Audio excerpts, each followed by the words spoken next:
Let me talk to the men out there listening real quick. Guys, are you suffering from erectile dysfunction, fatigue, decreased muscle tone, lack of energy, low libido, brain fog, sleep disturbances? Hey, low libido, ask your girlfriend or wife. She'll let you know if you're suffering from that or not. That's sex drive. If you'll text my name, Clay, in all caps to 601-327-8550, 601-327-8550, Men's Health of Mississippi and the Clay Edwards Show are going to hook you up with a free testosterone screening. They're located in Madison, Mississippi at 120 Fountains Boulevard. You can check them out online, menshealthms.com. But one more time, text my name, all caps, Clay, to 601-327-8550 and get your free testosterone screening scheduled today. Enjoy the rest of this show. Boom. Shakalaka boom. You're tuned in to the Free Range Human Show Choice, your daily dose of reality radio. It starts right now. This is the Clay Edwards Show. I'm, of course, Clay Edwards.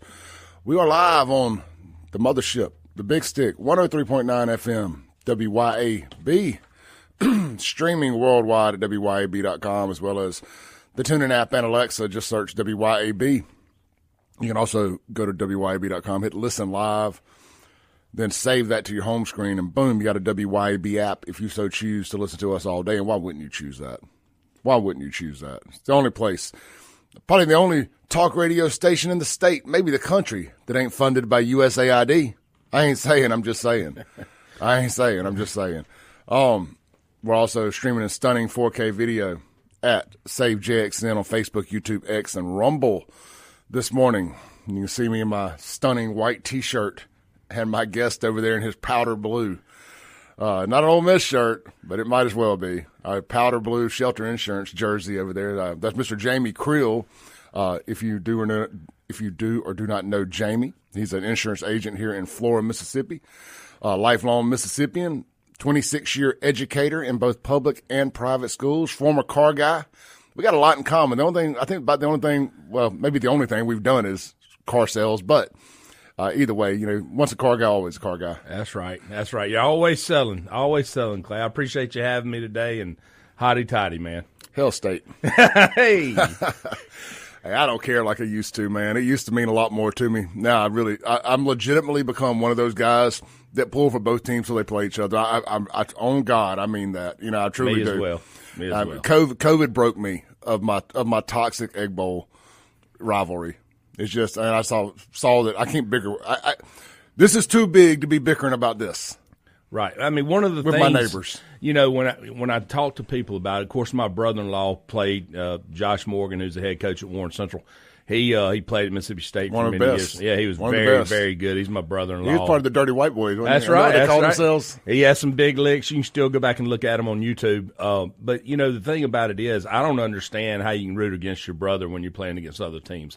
That's always been my thing. So when Mississippi State's playing anybody else, I'm all for them. And I only want them to lose once a year in football, twice a year in basketball, and 3 times a year in baseball.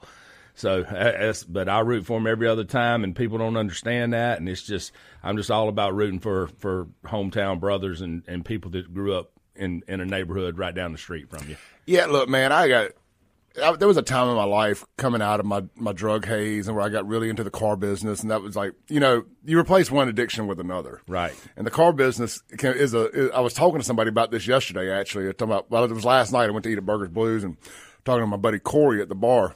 He's not in the car business, but he does sales and this, that, and the other. I was talking to the bartender, and I said, when I was in charge of hiring, and recruiting and hiring and stuff, we actively looked for people coming out of addiction that had, they were at a point where they had their stuff together, because you want to replace one addiction with a good addiction, a bad addiction with a good addiction, and working. Let's just be honest, it's a much better addiction than drugs. Like a lot of your people you see in the gym, your gym lunatics, they're probably former addicts too. And they've replaced that bad addiction with a positive addiction. But, of course, some people will say anything that you put in front of God and family is a bad addiction, if that's fitness, if that's work, if that's whatever. But, again, that aside, it's a good addiction compared to that kind. I agree with that, too. I mean, so they always told me desperation makes for a great salesperson. Absolutely. If they have the work ethic, a second chance in desperation, hey, that man's going to sell till he can't sell anymore. And I agree with that, and I agree with everything that you're saying on that. Yeah, we were just having that conversation last night, so I don't remember exactly where I was. Oh, I remember saying. So there was a time in my life where I think the only non-work happiness I found was living vicariously through, like, Mississippi State's success. Right. You know, and just got really sucked into that vortex there. And that was the peak of the Dan Mullen and Hugh Freeze eras. You know, and it was not a friendly rivalry. No. At that point. I mean, Dan made that known. I mean, the first day he was hired, he refused to call Ole Miss by its name. It was School Up North. Yeah, yep. T-Son.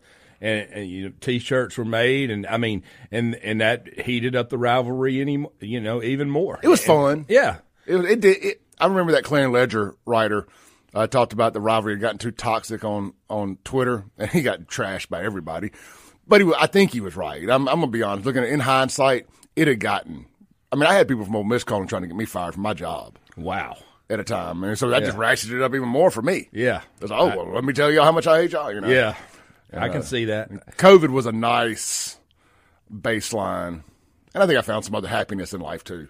But, you know, that was – you realize sports came down a notch in my pecking order. Well, a lot of things became less important during COVID. I mean, that was a reality check for all of us. 100%. You know, I mean, we had to look at the way we, visited with family. I mean, couldn't go to church. I mean, there's just so many different things happened during COVID that just changed our lives forever.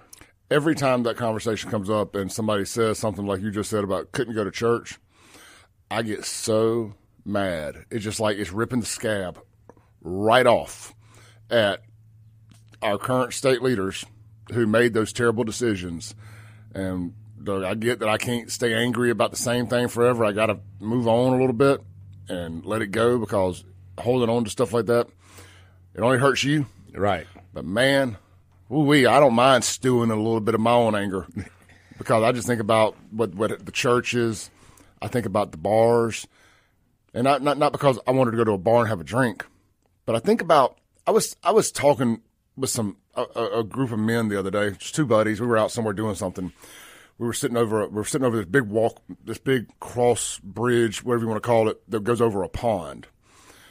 And it's back behind Cypress Point, the old McLean's Lodge back there, the old Luckett Lodge back there. They have a wedding venue, and they were doing something back there, and we were just kind of walked over the pond. And we were talking about just all the crazy stuff that's going on in the world through COVID and the vaccine and just all this stuff. And the same conversation came up about shutting down churches and schools and bars. And I go back to, they were worried about men like us sitting here, high testosterone men sitting here, realizing that this was BS and plotting a damn takeover, just like in 1776 in a pub on the eve of the Declaration of Independence being signed. They didn't want that. They didn't want a real insurrection. Right. And they said, well, we got to shut down the churches. We got to shut down the pubs and anything similar to those things, because that's where real men get together and an uprising is born. And that's why I believe they shut those down. It had nothing to do with public health, public anything. It was about control.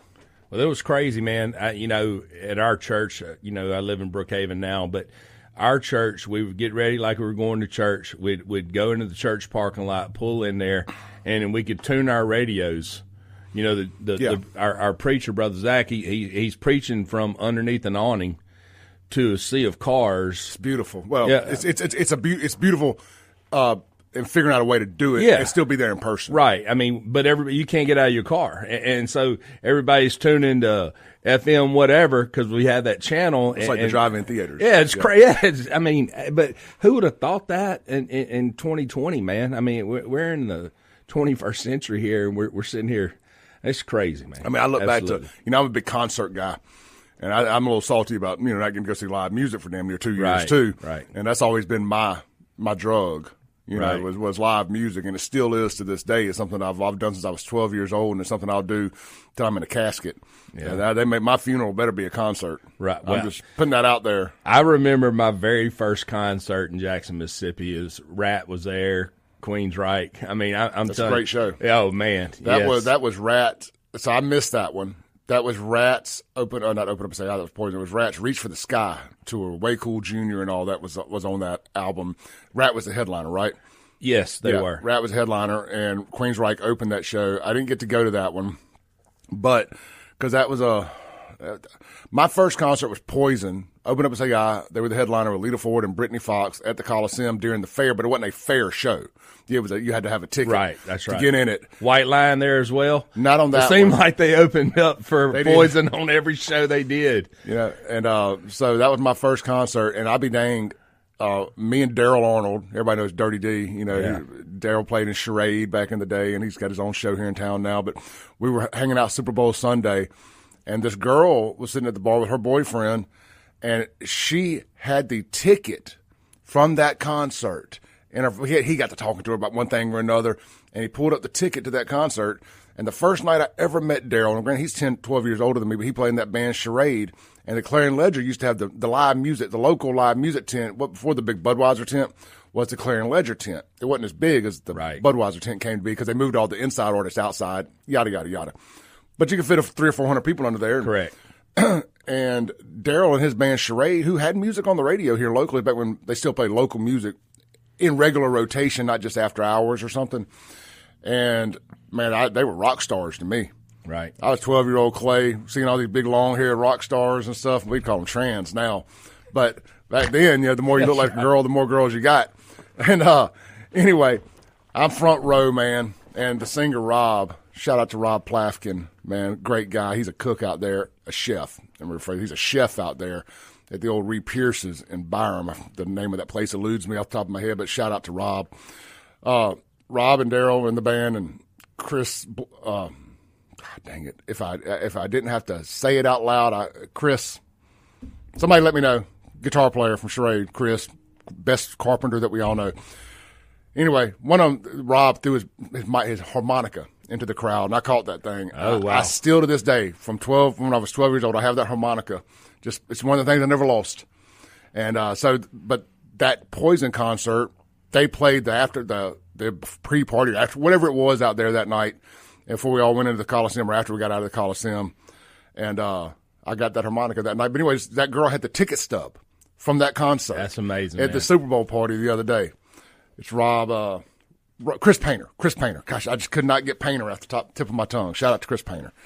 So anyway, man, that was just fun time. But talk about concerts in Jackson. Oh, the concert. I mean, so I grew up, I graduated from Clinton High School in 1989. Mm-hmm. I mean, we had two superstars in my graduating class. And I don't think I missed a show, by the way, until rock shows quit coming to Jackson. I get it. Once I went to that first one, it was on. Put it in my veins, man. We had two of the greatest drummers in the world graduate with me. Keith Carlock. You ever heard of Keith Carlock? Yeah. Played for Sting, and then Trey Emerson.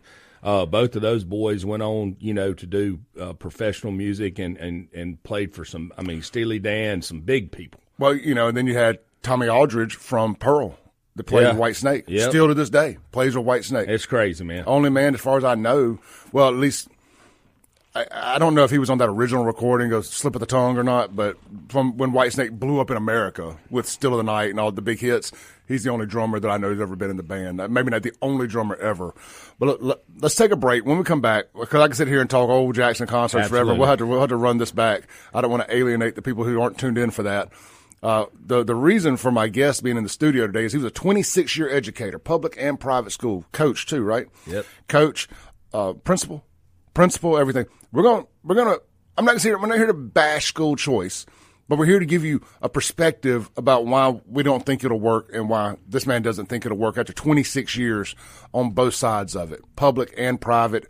And this isn't just like Clay Edwards' opinion and why I don't think it'll work. I want to talk to a man that was boots on ground for 26 years, who reached out to me and volunteered to come have this conversation. And we will. I've had a lot of people ask me, Clay, are you going to let the other side speak on this? I will extend an invitation to somebody from the other side to come and have a conversation and sit down next week. I had to think long and hard about that, but you know what? That's the right thing to do. And that's at the end of the day, it's not about what Clay Edwards thinks. It's about giving you guys, the audience, the information to make the right choice. So that's what we'll do. But today, that's not what we're doing. We're going to talk to Jamie Creel about why he believes school choice ain't right for Mississippi. We'll be right back.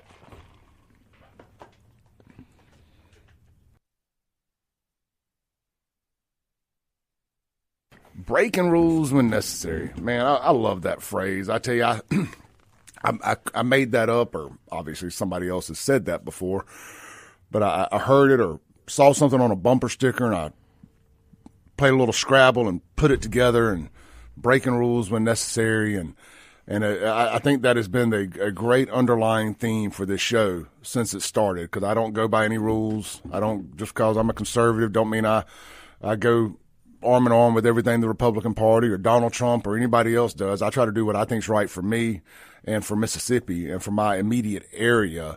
And that is that's this fight right now that I'm on the other side of from a lot of conservatives. The fight yesterday talking about this early voting deal. I'm on the opposite side of a lot of conservatives on this. I support it. You know, I've been absentee voting since 2016. Ain't nothing wrong with it. We got to get our heads out our butts and get over. We got to get over 2020. Well, participation is what we're looking for, and that's how we got our red wave. That's right. Yeah, I mean, pull that mic just a little bit closer. I'm sorry. If you don't have the more participation and the more voice that you have, the more voice. I mean, what's the word I'm trying to say here?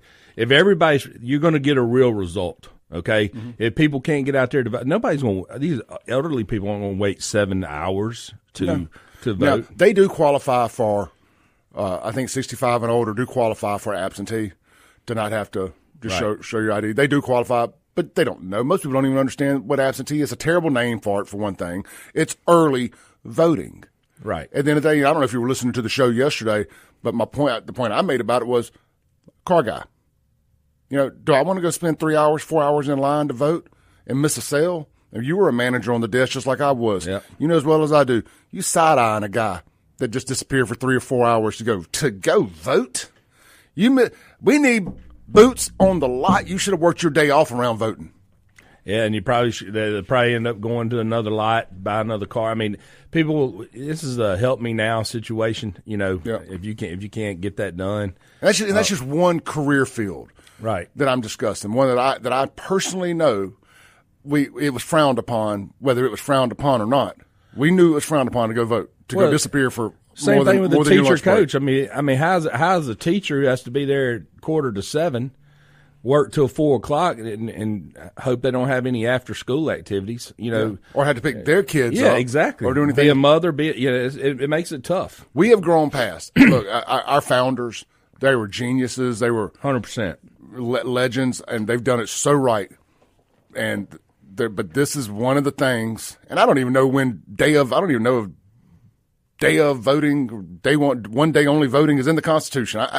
I'm just assuming that this is a constitutional thing, but neither here nor there. The society has changed so much. Both mothers and fathers are working now. Multiple jobs. We're all spread out way more than we were. Used to, you lived and worked in the same, probably within 2 or 3 miles of your home. You drove here an hour and a half to get here this morning, and your office is downstairs. That's right. I mean, you live in Brookhaven and work in Flora. I'm 40 minutes away in downtown Brandon to come here. And we've been like that for years because of urban flight. People live further away in the suburbs, but they work, you know. Look, a lot of people don't even live in Jackson or work in Jackson. They'll live in Brandon and their office moved to Madison. Right. Or whatever. So you're that much further away from your voting precinct. Then you got everybody trying to get off work in a mad dash to go vote for the polls close at 7. Yeah. I don't have a problem with it. We're going to have Pete Perry on. He's a big advocate for not changing it and whatnot. So I'll try to have him on tomorrow. And I'm going to let the other side speak on this, but you're not going to change my mind on this. And if it's just about election integrity and theft and Tate Reeves throwing that punch that he did yesterday, I mean, I read that and it basically said that all election officials and county circuit clerk people are crooks and corrupt. If you're that worried about it, and I just don't believe that. I'm not going to believe that. I know too many good folks over in Rankin County. Right, and that's just where I live at that circuit clerk's office that aren't corrupt and aren't going to be helping steal into them election. After you see all this stuff that's going on with Doge and things of that nature, man, corruption to me is taking on a whole new mindset. Man, we are living in the Truman Show. This USA thing, we talked about it before it's crazy. Got on, man. We are literally living in the Truman Show. Everything in media, our entire history isn't what we thought it was. Man. I mean, look what's coming out with the Kennedy stuff. Yeah. They invented the term conspiracy theorist for anybody to take credibility away from anyone who suggested that there were two shooters. And now Congress just came out and said that the reports will show there were two shooters. They invented the term conspiracy theorist to steer you away from suggesting that whatever the official government story wasn't 100% accurate, and you were a communist if you suggested otherwise. Right. And paint me shot. A lot of us are communists. Well, a lot of things too, Clay. When you think about some of the things, and not just Democrats, Republicans do it too. I'm not sitting here bashing one side or the other. Oh yeah. But the things that have happened in the last 10, 15, 20 years, 30 years, you're like, that doesn't even make sense, right? I mean, you're like, there's no way this can be true because it's so far out there. Mm-hmm. And it turns out to be a lot of times worse than you could have ever imagined. It's hard to believe that somebody's mind could be that deceptive and that destructive to do something that evil to mislead people in another direction, if that makes any sense. Yeah, look, Jameson Haygood here at the station talks about the communist the Marxist 100-year plan. There's a guy that's on the newest episode of Joe Rogan, and I'm not one of these people that tell you, you got to listen to this, it was on Rogan. Mike Benz, who's as knowledgeable about this USAID deal as any other human on this earth, this dropped yesterday. I woke up with it on because I just kind of set a podcast playlist because I got to have a little noise in the background when I sleep. I woke up at 4:30 this morning with it on in the background, and I could not get back to sleep because it was this damn interesting and mind-boggling, and just how deep the tentacles of this USAID.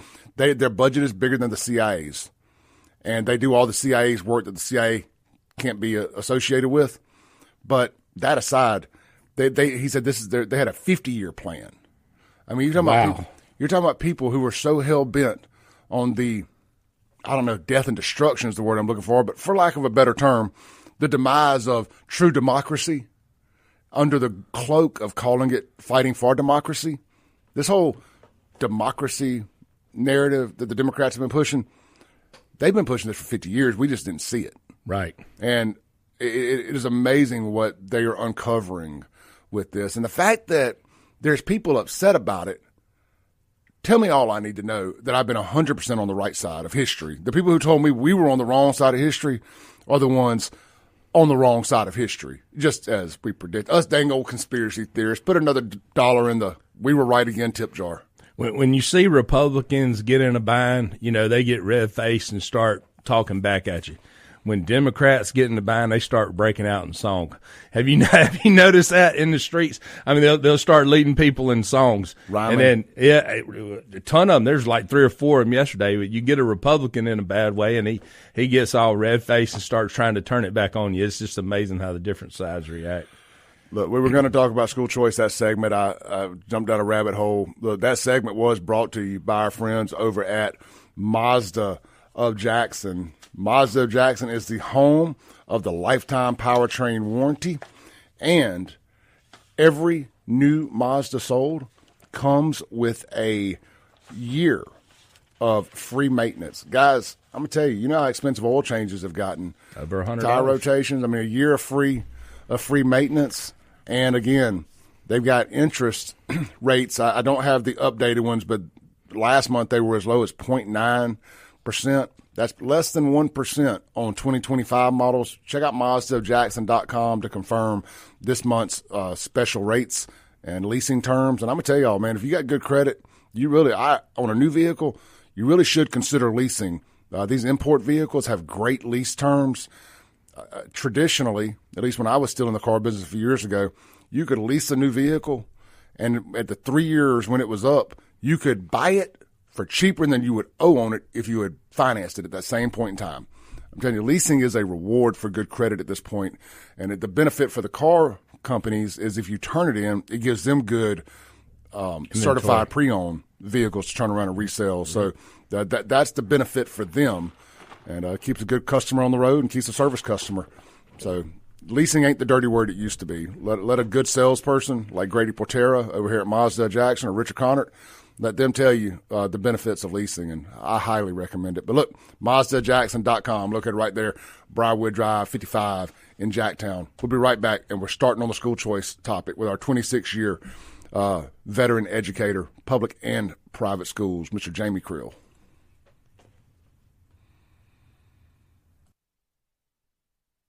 Welcome back in to the Clay Edwards Show. We're live here on WYAB. This segment is going to be brought to you by friends over at Huey Magoo's. Huey Magoo's is the filet mignon of chicken. Man, at Huey Magoo's, they serve up only the top 3% of premium chicken tenderloins. Huey Magoo's handcrafted tenderloins are marinated for 24 hours. Son, that's overnight. I usually marinate mine about 30 minutes. Bam. Anyway, 24 hours and cooked to perfection. And you and your family will taste the difference. Trust me on that. Huey Magoo's is not your ordinary chicken tender restaurant. Huey Magoo's also has wraps, sandwiches, salads, meals. Yep, you're hungry? I know you are. You know you are. Visit Huey Magoo's today, Bass Pro Drive, Pearl, right there at the entrance to the Outlet Mall, and then Lakeland Drive in Flowood, right across the street from the Walmart, right up around Castle Woods. They call that the chicken strip there, where they've built, because they got a bunch of chicken restaurants right there. Huey Magoo's is right there. You can't miss it. Go see Chris and his team today at either location. I would say they're the Chick-fil-A of chicken tender joints, but I guess Chick-fil-A is technically the Chick-fil-A of chicken tender joints, but the customer service is that dang good that we compare them with the best of customer service restaurants.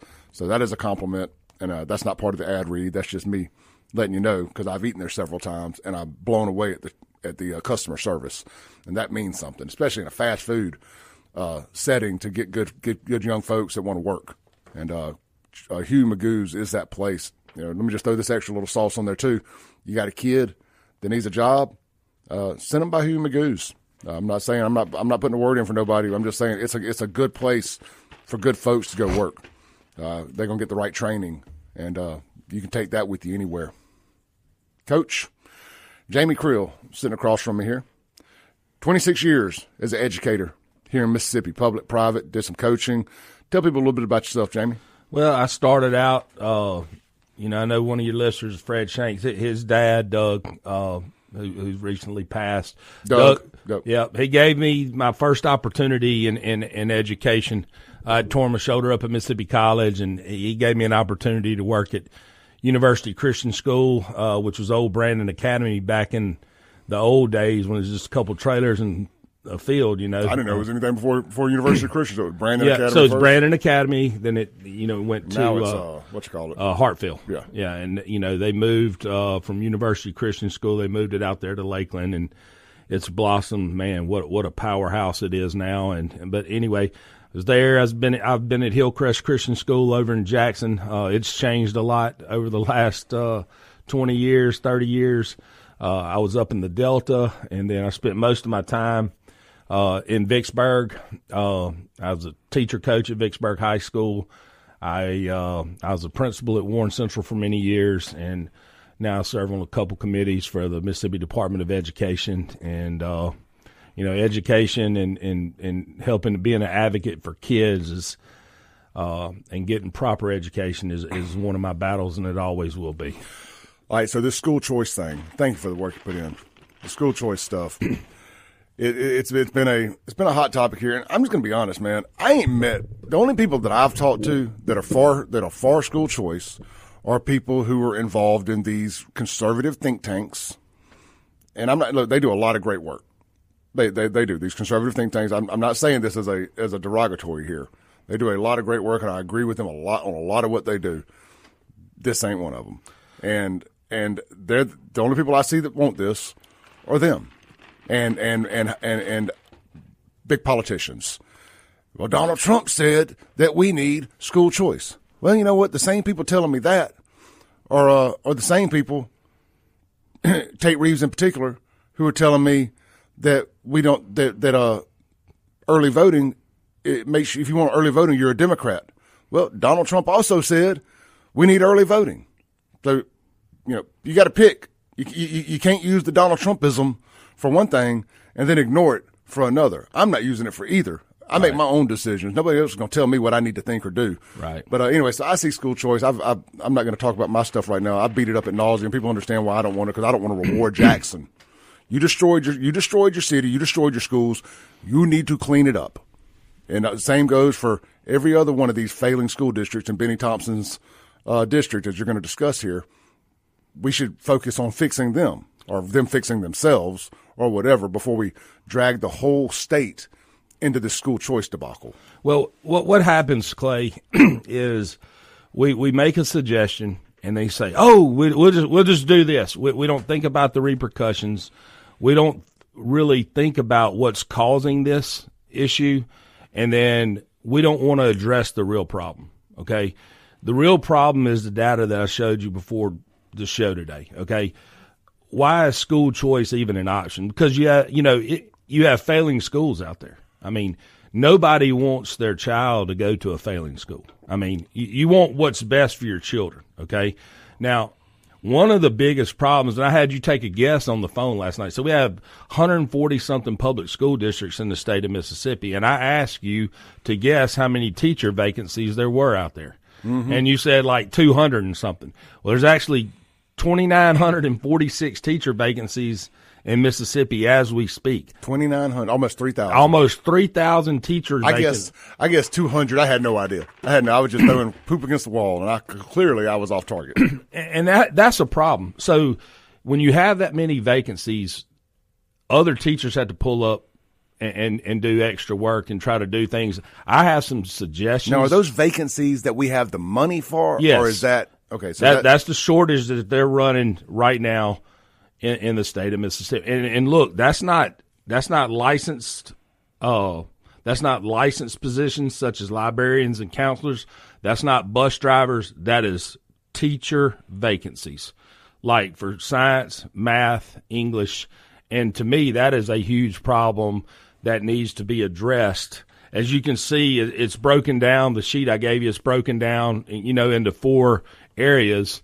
And when you look at that, if you look at the teacher vacancies by congressional district, if you draw a line straight down from, say, South Haven, Memphis area, all the way down through the coast, the whole western side of the state is in dire need of educators. So zone 1 and 2. Show me on here. Which one's which? So 2 and 3 are over here. I drew an arrow. Yeah. So 2 represents the Mississippi Delta all the way up to Tunica, right, down through like Natchez, and Zone 3 kind of runs through Lincoln County, Macomb, all the way over up to Starkville. So safely, 2 and 3 are Benny Thompson. Am I looking at that? Yeah, give or take a little. If you wanted to label it as Benny Thompson, yes. So it's 964. 964 and 890 are the total teacher vacancies right now in what we'll call Benny Thompson's district. So that's 1,854 in Benny Thompson's, compared to about 1,100 in the rest of the state. Correct. And that's to me, and I know we'll hopefully have a couple segments on this. I got some reasons that reason why it won't physically work, but we need to address the teacher problem. Okay. And I know when I got into education in the 90s, a lot of things changed from the 90s until when I got out in 2015. So, and the things that changed was times got tougher on parents. Okay. I was at a school where you had a 70% or more split home, where it wasn't a 2-parent household. And so when you have one parent raising 2 to 3 children, that leads to multiple jobs and not being a parent. You and I grew up in a time where you're going to get your education. This is what you're going to do. A lot of the times you have both parents in there, and they were helping you study. Parents don't have time for that anymore. They don't have time to look after these kids. They are not stressing education. And then people aren't wanting to go into education. So we need to figure out how to get teachers back into the classroom, make education important. And the choice that needs to be happening in my mind, these kids need to be choosing education. you chose to come out of the drug-infested areas you were to become successful. You knew that's what you had to do. And so these kids, and it doesn't matter what school district you go to, the school choice that we need to be focusing on is these kids choosing education. Well, I brought this up the other day, thinking about this school choice stuff. We're going to tie back to funding here for a second. We were told when they brought the casinos to the state, this is going to be great for our schools. Mm-hmm. This is going to be great. This is going to put us over the top. Fast forward, and look, and I support the casinos. I'm pro sin when it comes to that stuff. If we're going to call it like a sin tax type thing, sin industries, I ain't got no problem with any of that stuff. Doesn't bother me at all. Hope we legalize gambling, everything. I'm fine with that. I don't care. Let grown-ups do what they want to do. Then it was the lottery. All right, this is it, and the money is going. I'm not saying that money isn't going to the schools. I'm not saying money isn't going to infrastructure.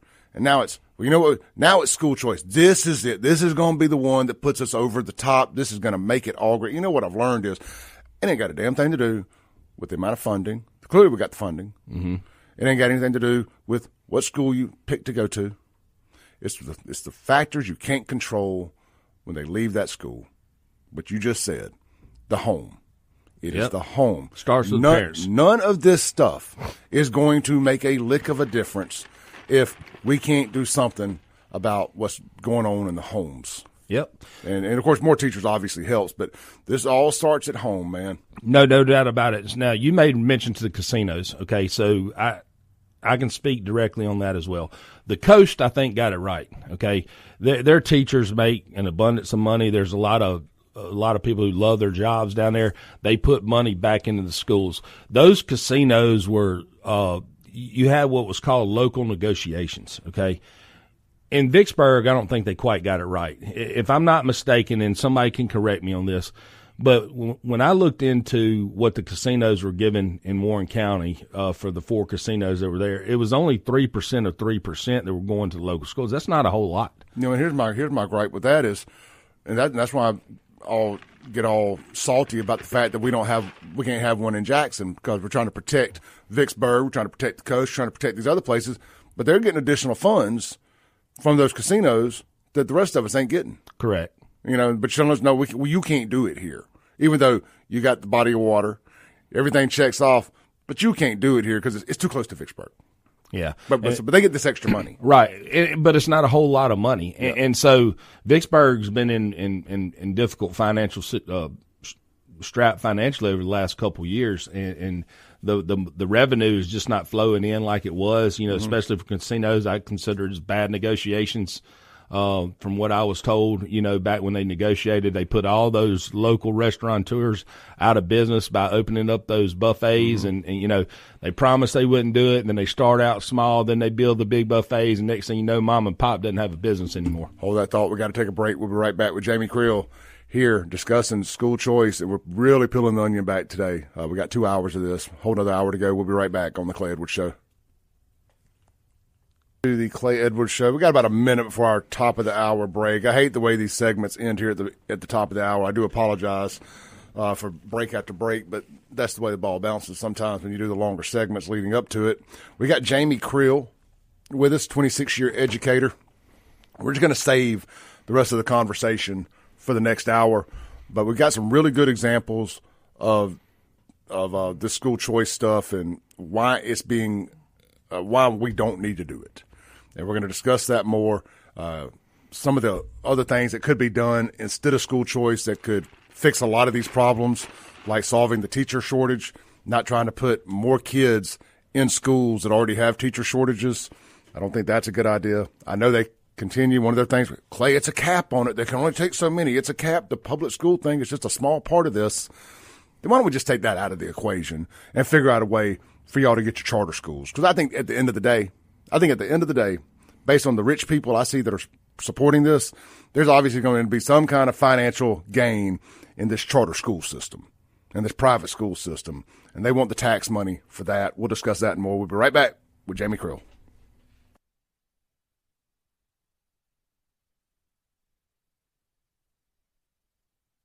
Boom goes the dynamite. Welcome back in. It's hour 2 of the most incendiary show on the radio. This is the Clay Edwards Show, live here on 103.9 FM, WYAB. This segment is going to be brought to you by our good friends over at 042 Wine and Spirits. Man, get by and see Brad and his entire team today right there at 042 Wine and Spirits. Kim, Kevin, just a great staff there. They really, I can't implore it enough that they really, really know their stuff there. If you got a question about a product, a question about a setup, a liquor, a wine, any of that, they're going to be able to help you out. They are.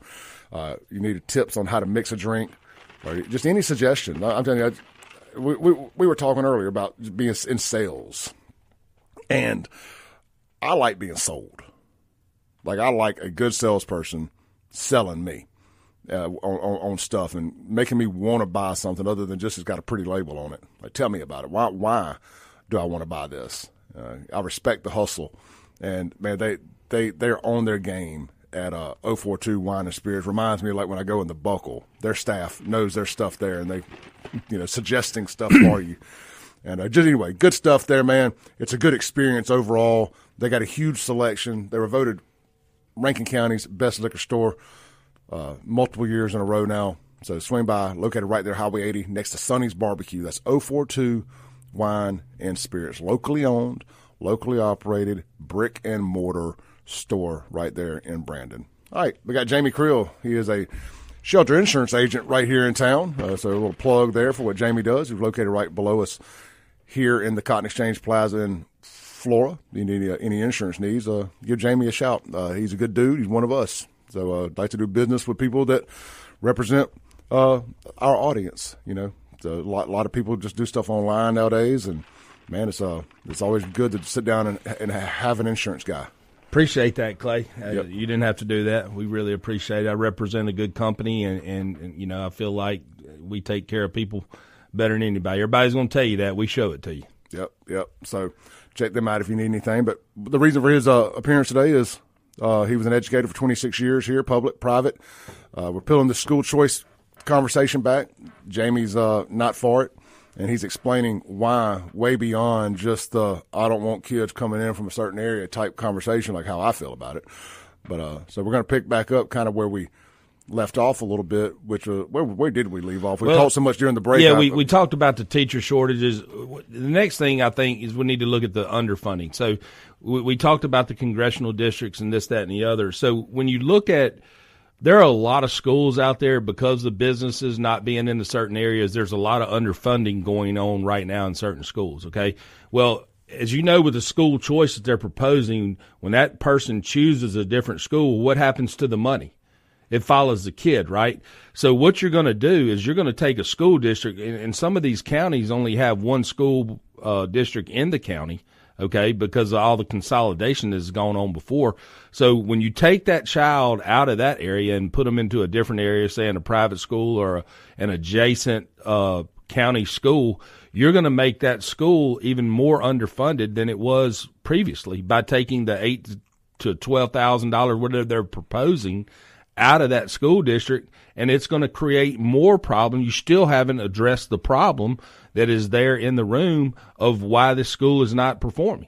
I mean, the underfunding of the underfunded is a big issue. Another thing, so if these kids are going to transfer, let's say, into private schools, okay, well, why were private schools created, okay, to basically to segregate. You're going to create a deeper segregation gap than what you have now. Okay, and now it ain't just racial segregation. It's financial class segregation. It is. I think it's that way more now than racial segregation. I mean, you can look at Hillcrest, for example. Now Hillcrest, I believe, is majority black. White private school. Yes. And you have several private schools that are majority black, and there's nothing wrong with that. No, not at all. Not at all. But I'm just making the point that this ain't a racial No, thing. It's not. The main thing is in all this, we've got to address the elephant in the room. Every child deserves a quality education. I mean, or the right to it, okay? And so how do you go about doing that? So when you start taking these kids from public school to private school, okay, what's the private schools going to do? They only have so many teachers. They only have so much room, okay? So when you start bringing these kids in from out, all they're going to do is raise their tuition scales up and still exclude the ones they want to exclude. They're not going to – it's not going to be, oh, we'll accept anybody and everybody wants to come in here. They're not equipped for that. The physical plant is a whole nother segment that we need to talk about, in the next segment or two of the not the restrictions of the scrutiny that would be placed on just the physical plant and the planning alone. What do you mean by physical plant? So, like, you don't have the enough MacBooks. So let's just say, and we go down this in another segment, but let's just say you have 150 kids transfer in to a school. Okay. You don't have the desk to accommodate them. You don't have the teacher units to accommodate them. You don't have the MacBooks, the textbooks. You don't have enough band uniforms. You don't have enough instruments. You don't have enough football jerseys. It's going to cause a lot of stress. And then what it does for the district that they left from, now they're overfunded in that area. Okay, whereas they lose 200 students, that's roughly 1.5 teacher units, okay, that they've hired that they're overpaying. Now the one that they go to is going to be short 1.5 teacher units. Nobody wants a 29-to-1 student-teacher ratio. What is the desired? Desired is, 15 to 20 to 1. To me, that's ideal. When you start getting into 25. What do you think the average is around here right now? 25. About 25. That's And kind of what I was thinking. And when you look at the teacher shortages that I showed you, it's probably even higher than that. But when I left, it was unlawful for a teacher to teach X number of students a day. So you couldn't do that. I have suggestions of what we need to do to educate all kids in Mississippi, and we can talk about that in another segment. It'll be a whole lot less expensive than what they're talking about doing now with these vouchers. But the underfunding component and what are you going to do to the one county school districts in a county? Are you going to ship them to a whole other county? What's the plan with that? And like I said, the separation. What do you do for somebody that's in South Delta High School? Okay, South Delta in Issaquah County. Where do they go? That's been my question about the Delta. Clearly that's where the private or charter school component would have to come into play because I haven't pulled out the map. You can probably tell me. Yeah. Where's the next closest high school for them that's in a fairly decent district? How far would they have to drive? To get to an A or B district, they'd have to drive forever. Yeah. Warren County, I think, overall was a B. You're looking at an hour drive from South Delta north of Rollingport. Yeah, that's a great point, A or B, because you don't want to just go parallel here. No, yeah. The point is to go up. Yeah. You're trying to get them a better education, so if you're a C or D school district, it's pointless to send them to another C or D school district. Mm-hmm. That makes zero sense. Well, that's the same argument I've made around here when I keep saying this only really benefits Democrats around here, generally speaking, in central Mississippi. And that's where I've had a hard time understanding why conservatives are so hell-bent on doing something that isn't going to be good for their base. It's going to be good for the Democrats. People can take that however they want to. That's just me being a blunt force object in here and saying the quiet part out loud that y'all keep saying I ain't supposed to say. It's racist to say the quiet part out loud. Well, that's what we do around here is we say the quiet part out loud. Why do I want to reward people who have destroyed their own thing by saying, bring the poison over here? Bring the poison over here. I'm not going to do it. Because you don't see people saying, I want to transfer from Brandon to Northwest Rankin. Or I want to transfer from Northwest Rankin to Madison Central. Yeah. They don't do that. Doesn't happen. They don't need to do that. No. Why are we sitting here and saying, okay, but we're going to let all these other kids come on in? Right. I can't get down with it. And I know that I know a lot of people quietly agree, because I saw how my Rankin County legislators voted on this. Right. And they're hearing it from their constituents. Right. Rankin County. And as a matter of fact, ironically, the Democrats are against this too, because every one of them voted against it. So I'm just trying to figure out who is for this. Yeah, Rankin County, what a great school district. They don't need to fix anything. Pearl don't need it. No. And Pearl's its own separate school district, as we know within Rankin County. And Pearl fights the fight like we talked about Clinton off air that I'd like to move to one of these segments before we get out of here. Pearl has all kind of technology and stuff that they use to check tags and do all kind of stuff. It's like, hey, look, man, why do you have a Hinds County tag dropping your kid off here at Pearl? Well, let's check. Let's make sure. Let's check off all the boxes.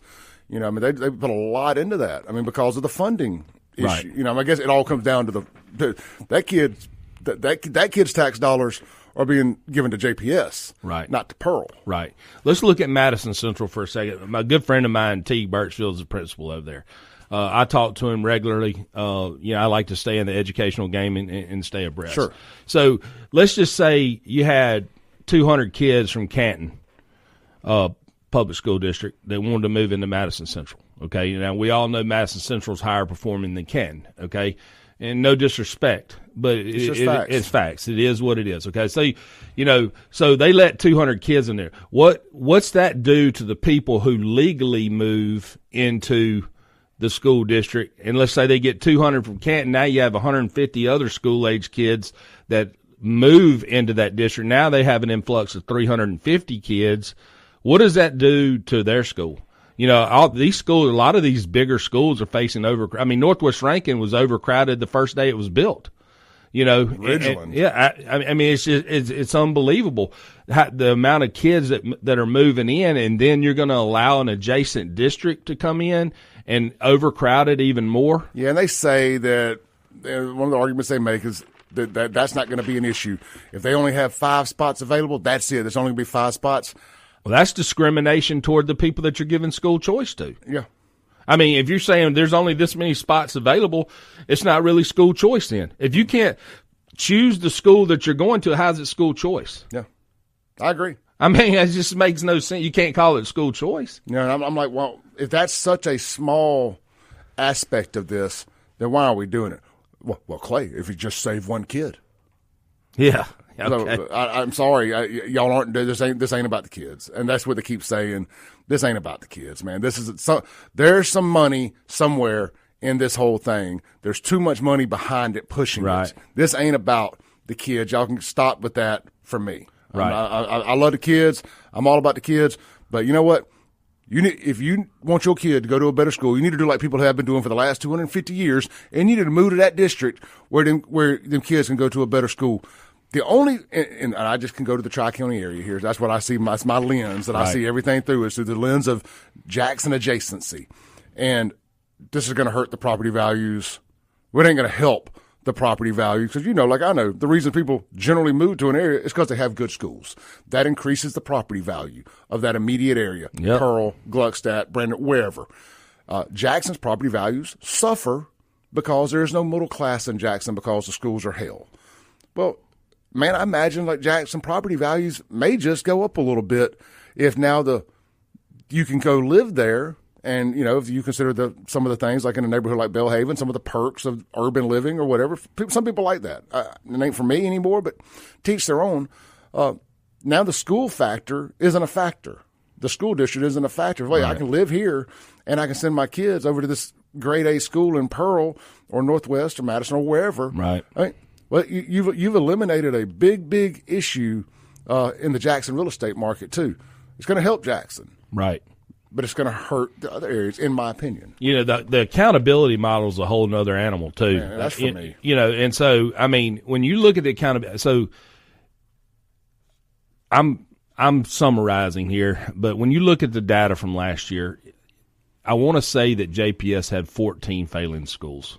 Okay, yet they come out a C district. How is that humanly possible? When you have that many failing schools, they got rid of several schools, and they're trying to do the best they can, with the tools that they have. But the accountability model in and of itself, what's truly an A, is it really an A or a B? You look at somewhere. It's hard for you to tell me that you're an A or B school district and your average ACT score is a 15. That doesn't fly with me. When you walk into a school, you can tell the overall culture and environment of a school just by walking into it. I mean, it is very evident. But when we go down these rabbit holes, we're looking at all this stuff. School choice, if you're not giving the people the right to go, if you're going to cap it, that's not school choice. I agree. Let's take a break real quick. We got Jamie Creel here discussing school choice. If you want to text a question in, the Guns and Gear text line, 769-241-1944. If you want to call in, stay on topic, call at the top of the segment, not at the end of the segment. 601-879-0002 is the Mazda of Jackson phone line. We'll be right back.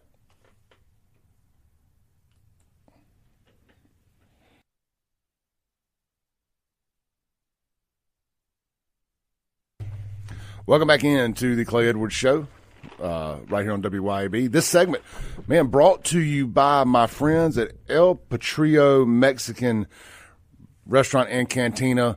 They got a Valentine's special for today and tomorrow only. Now, this is only good at the Brandon location right there in front of Cross Gates. This is not for the Flowood location, but hey, don't miss out if you're in the area. Stop by the Flowood location too. Check this out, man. For only $49, $49.99. Plus, let's just say $50 for the sake of arguing here. For $50, Valentine's special here. You get 2 meals. Let's see here. What is this exactly? It looks like some kind of super fajitas with a big shrimp skewer sticking up the middle here. Let's see. You get 2 salad plates, 2 sets of tortillas, small cheese dip, 2 frozen strawberry margaritas, and a churro cheesecake to share, and that includes, of course, the big fajitas for 2. And this ain't your normal fajitas; these are the super fajitas with the shrimp and everything. The premier, what do they call it? What's the Mexican word for the big goblet of beer? The Supremo or whatever. Supreme fajitas.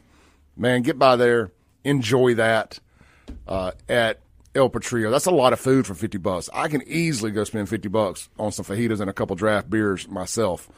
And I don't know how I do it. I don't know how I go to the places that you can eat cheap and find a way to spend $50 every time I do it. Every time. Every single time. But El Patrio, Brandon, location only, Valentine's special, you and your boo thing, both of you, only $50 here or there at El Patrio Grill and Cantina. Good folks over there, too, man. I can't say enough about Miss Vania and her husband. Just really, really good patriots over there. And really changed my perspective having conversations with different people the last year. All right, Jamie Creel. We got 2 questions here from people. Unknown texter on the Guns and Gear text line says, let's say I live in a good school district in Rankin County, but get offered a great job making more money in the city of Jackson, but I have to live in the city limits. Now, here's the one thing. They've removed that working for the city of Jackson, so this is a mythical question. There's not a residency requirement anymore, but for the sake of conversation, we'll do this. But I have to live in the city limits. I don't want to take my kids out of their school and don't want to put them in JPS schools. I can't afford private school prices, but I also don't want to pass up this great money-making opportunity. Wouldn't school choice be great for me? Yes, but that's where I believe that you have to make tough decisions. And if that job is that much better, why couldn't you afford private if that's that big of a deal? And I'm not. Thank you for the question. I know it's a hypothetical. Absolutely. And it would be. School choice would be great for a lot of people.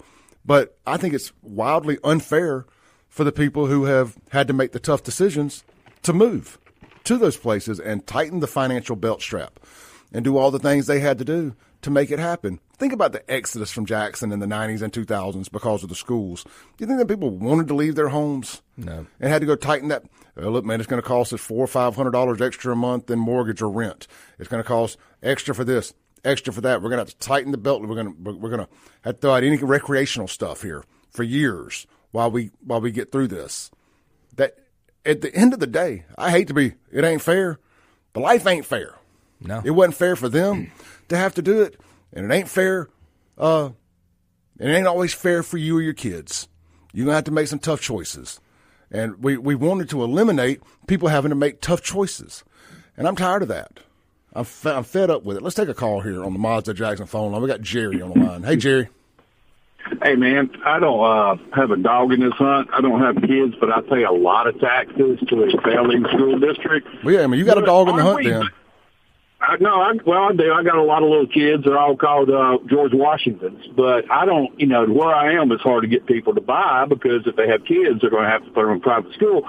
But just as a comparator, is Mr. Creel, are you a congressman or a senator or a representative? No, sir. There's another Jamie Creel that used to be from the coast. I'm actually an insurance agent here in Florida. I've got an office in Florida and Ridgeland, but I've been in education for many, many years.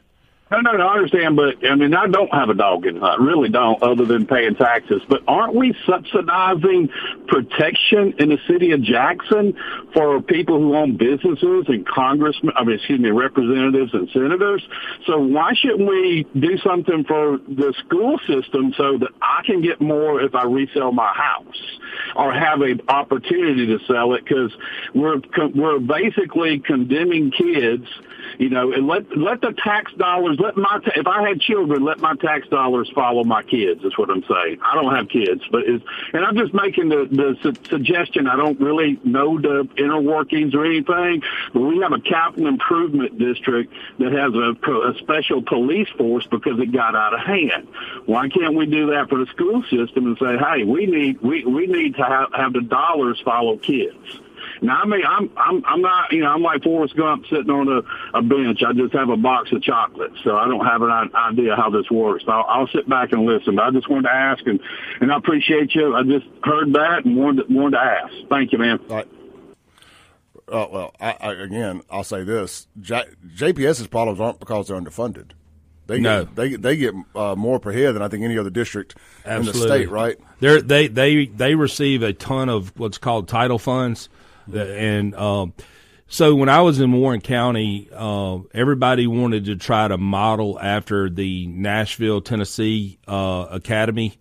JPS was highly involved in that, and I don't know if they ever got it off the ground. I never followed up, but I remember going up there for training year after year to those academy programs that they had in Nashville. Now that's a way to specialize in education for what the needs of the area are. The problem is in Jackson is once you start specializing, then that place is no longer there. All you basically have in Jackson that's left are medical facilities. The industry has pretty much left the city, altogether. You have state, and it's all government and medical. For the most part. That's right. That's all it is. And the academies offer so much more in that. Car industry academy, you have real estate academies, you have medical academies, and those are no longer there. And I appreciate the phone call, the physical, the money end of it, simply when you start taking your tax dollars away from certain areas, when we talked about this earlier, it makes the people that are already defunded, it widens that gap. Yeah. And he's got a valid point. And, there are exceptions to the rule. This is not a one size fits all, but when you're talking about the majority of people and circumstances, it just doesn't work in my opinion. Well, this is where my ignorance comes into play here, but the taxes you're paying, aren't those on your property tax? Aren't those to the county or the city that you live in? Yes. So wouldn't it almost feel illegal to take the tax dollars for that property that's in that town and give it to another county that's not providing services for you? Yeah. So you're getting services provided for you by the taxes that you pay, whether it's garbage pickup, whether it's, water, sewer, whatever the case may be. Now, granted, you're paying that, you're paying taxes on that or whatever. You take those dollars and you move it somewhere else, then you're no longer providing those services for your domicile where you live. You have chose to live somewhere, and choices have consequences. Elections have consequences. You can't get your water in Jackson from Rankin County that you pay for. You don't get your police protection from Rankin County that you pay for in Jackson. Why should you get your education from Rankin County that you pay for in Jackson or anywhere else? And again, my lens is through Jackson. Yeah, and if you can't move, like the texter said, if you're stuck in an area, then you have to make tough decisions. I mean, in 2010, my wife and I, we had to make a tough decision. We were working 8 jobs between us at the time, and that was not by choice. That was to try to make it and get out and do the best you can. When you're faced with adversity, you're going to do whatever you have to do to get out of it. We've all done it. I mean, if you're a man of salt and a man of character, I mean, you've got to do what you got to do, and sometimes it's not pretty. It feels more like to me, if you're worried about your kid going to school around other kids, you probably don't want them living around them either. Yeah, I mean that's valid. I mean, that's what I'm saying. It's the environment. I don't believe the school is the biggest factor in this. I think it's the environment these kids are coming from, and sending them off to another school ain't going to be the determining factor in this. Again, and also one of the biggest arguments I see from people on the public school side is they don't want to see their tax dollars going to fund private schools. Right. I think just on the surface, that just don't sound right to me. It doesn't pass the muster for me. The government funding private businesses. Because what a private school is a business. Here's the deal with private schools. Number one, can somebody show me? And I've taught and coached in private schools, and I have nothing against private schools. There's great private schools. Love private schools. I mean, St. Andrews. I mean, there's no arguing. Now it costs to go there, but there's no arguing the results they get. MRA, Prep. Yeah, I go on and absolutely. Hartfield, JA, all of them great schools, 100%. But when you're dealing with upper echelon kids, you get upper echelon results. And upper echelon parents. Yeah, and accountability. Exactly. But there's no evidence out there that you're going to learn more from a private school. The biggest deal with a private school, when you start taking public school dollars from the federal monies, okay, and you put them into a private school, here's the deal. There's no accountability model whatsoever in the private school, okay? So that's really unfair to the public school industry. When you say, okay, there's no state testing, you don't have to provide this, you don't have to provide these services, they can basically do whatever they want to do. These charter schools, what accountability are they going to have moving forward, with these tax dollars? 30 seconds or less. When you say accountability, tell people what you mean. Accountability in public schools, like you have to score certain test scores, to receive federal dollars. Okay. And so, and you got to follow the Department of Education agenda. That's exactly right, which Trump is taking a hard look at, and hopefully going to revamp. But there's a lot of things that are broken, with the federal government in regards to public school. Sure. All right, let's take a break. We'll be right back with Jamie Creel here on the Clay Edwards Show.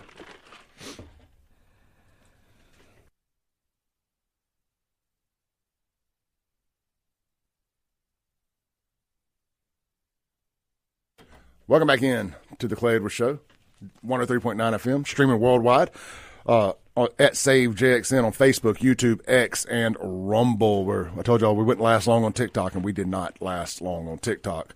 Ironically, the episode that got us banned from live streaming on TikTok was the one where I had a former black Democrat on here reaching across the aisle. I was. And TikTok did not like a black man and a white man coming together as conservatives. They couldn't have none of that over there. Couldn't have none of that. Look, we're going to hold off on the ad reads for a second. Let's get to the Mazda Jackson phone line. We've had somebody that has sat on hold through the entire break, and I want to go to them. Hey, brother, you're on the phone. You're on the air. What you got? Good morning, guys. Look, I have a kid at Hillcrest, and he's been there for some years now, and I can see the systematic decay of voucher programs going into public schools, and it affects the teacher participation. It affects the teachers that come into that program and decide that they want to teach in that culture. And when you change a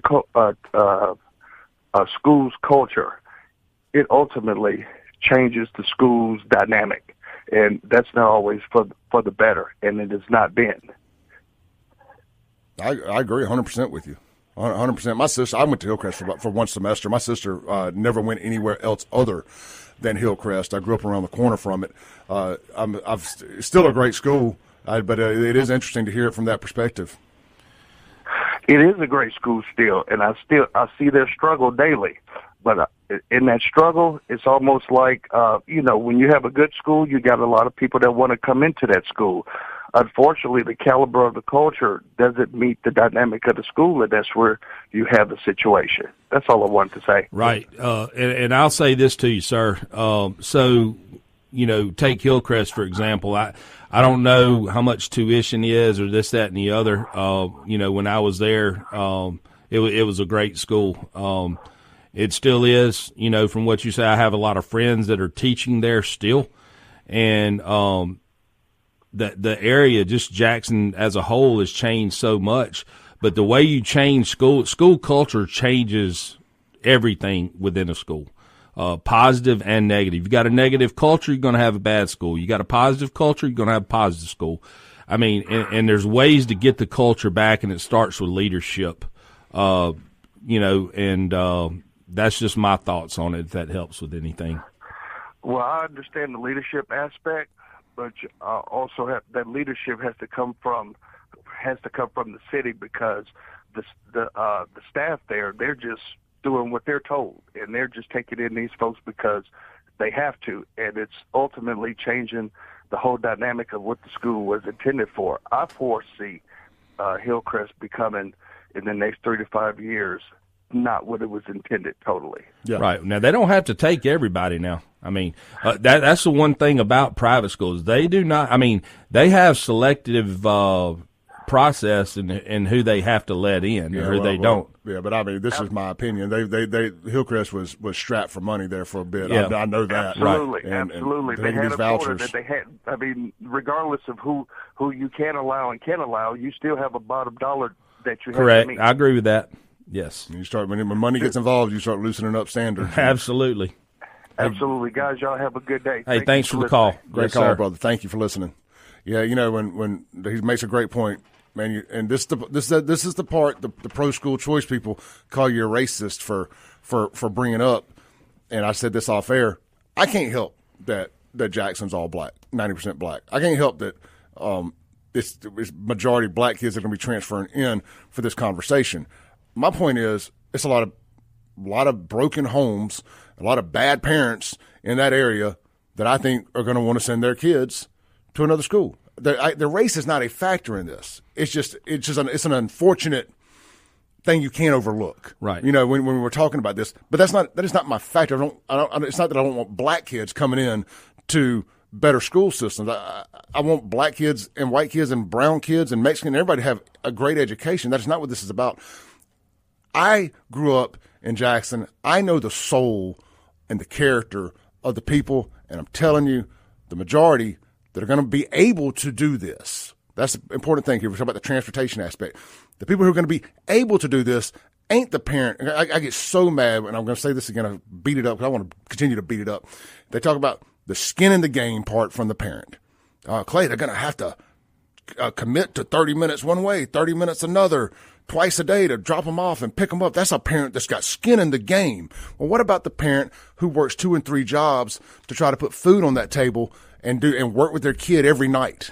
They don't have skin in the game because they can't make the time because there are 3 jobs to get the kid back and forth. Well, the person without a vehicle. There's still people out there without transportation to go anywhere. So you're going to tell me that mama ain't got skin in the game? I think that is just the most disrespectful thing in their whole argument. It's the skin in the game on the transportation side. Every parent, show me one parent that doesn't want their child to receive the best education. Mm-hmm. Show me one. They do not exist. And parents will do, whether it's by law or against the law, whatever it takes, sometimes to get kids into better school districts already. And it's been a struggle. I'm going to finish my thought real quick. Sorry about that. I forgot to. I think it's the parent that doesn't work. That is what we call a quote unquote welfare queen or whatever you want to call it. That's got all day and living off government funds. That's got the time to drive her kid back and forth. Now, is that the case every time? Absolutely not. You get grandparent involvement. You try everything you can, but I think it's a lot of the time it is the parent that's sitting on their butt all day that does have the time to drive her kid back and forth. And I bet you that parent most of the time ain't sitting at home with them doing writing, arithmetic, English, all that stuff, because they're just depending on the school to do it for them. Yeah, and that's what I was talking to you during the break. Skin in the game to me is a parent sitting down and reading to a child when they're 3 years old, doing algebra with them when they're 14 years old, doing U.S. history with them when they're 17 years old, whatever the case may be. It goes back to the home for me. That's right. It goes back to the home. That's where success generates from. If you don't have a good home situation or somebody who is mentoring you to be successful, the chances of you being successful are slim. Are there outliers out there? Absolutely. I'm going to tell you, I challenge you, if you go back and look at the accountability model you talked about, there are failing districts out there. But inside of those failing districts, there are going to be kids in those schools scoring advanced. Kids are thirsty. Certain kids are thirsty for education. Okay, they want to be better. They want to get out. Not everybody, but you have the outliers, and some that are, and some that aren't. We sent my daughter. We had to move, and we sent my daughter to a different school so she wouldn't have to go to JPS. Not because I was worried about the education. It was just safety. Right. It was 100% safety. I know too many young girls who have been raped in Jackson Public Schools. And that's fair. And white, black, and it ain't a race thing at all. Yeah, that's fair. It was a safety issue. It was not a quality of education issue that we made those sacrifices. And I guess people will say, well, Clay, you don't think that the young girls of people who live in Jackson shouldn't be able to transfer out of there?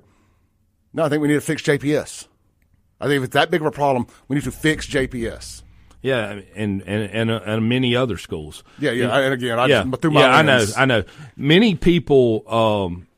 So, once a kid starts sitting down in a classroom with fear, and cortisol starts to go through the body, the learning process slows down tremendously because your body won't allow you to take it in. And that's a whole nother topic for a whole nother day. I mean, a child that fears that they're unsafe at the moment, it's going to be hard for that child to learn in any setting. Let's take a break. We'll be right back with Jamie Creel here on the Clay Edwards Show. Golly.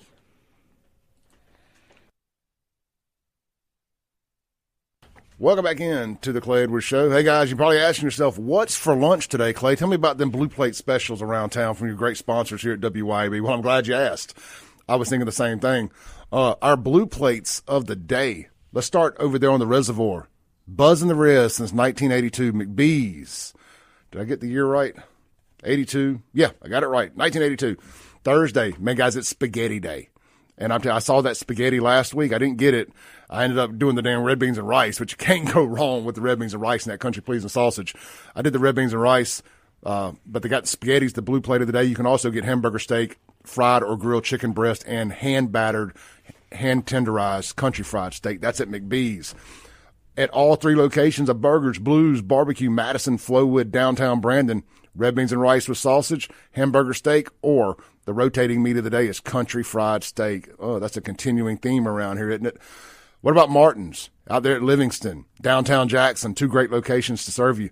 The blue plate of the day is pot roast with about 8 or 9 different sides to choose from there every day at Martin's. Same with McBee's. They got a bunch of fixed sides you can get every day. Check them out. Martin's, McBee's, Burgers, Blues, Barbecue, and, of course, don't forget the Manship down there with a different special every day. They don't advertise it, so I can't tell you what it is every day, but great blue plate specials there as well for only $15. Look, we're out of time here. We're going to move this conversation exclusively online for the next 20, 30 minutes, maybe an hour, however long it takes.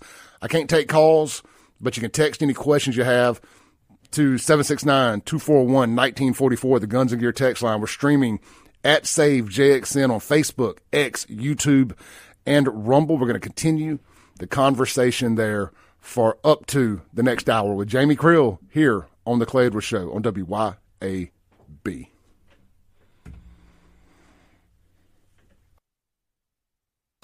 All right, guys. Thank y'all for sticking around. We're going to continue a little bit of this conversation here because we had some free time and the current show on the radio is pre-recorded. There's not a live DJ here, so I got the studio to myself for the next hour if we so choose to go that long. I don't think we will. But anyway, we got a call during the last break that I didn't have time to get to air, and it was from a fella who said, well, what happens if the top 10% of JPS students transfer? And that's one of the things they keep telling me is, Clay, it's only going to be the best of the best wanting to go to these other schools. That's why they're doing it. It's the best of the best. We're just going to be getting the best of the best from JPS. And JPS is going to have to raise their game up to keep the best there. Well, Jamie, what happens when you pull the top 10% off from anything? Well, pull that mic closer. Several things happen, Clay. So when you take the top 10%, or you're probably taking a lot of leadership out there, and so other folks would become leaders in the school. Let's go back to the culture aspect. Right. And basically what you're doing, and it all goes back to the first point that I made. When you look at it financially, schools are underfunded for the most part. When you take the funding away, it becomes a greater disparity of underfunding. When you take the top 10% of academic students out of JPS, what happens to the others? Well, some may rise up, but they're not going to rise up to the level of the 10%. So you're creating a larger gap. And basically what we talked about too, I don't know if it was on air or off air, that segregation component grows even larger. And you're putting Jackson, who self-inflicted wounds, as you so-called, as you said, you're putting that more disparity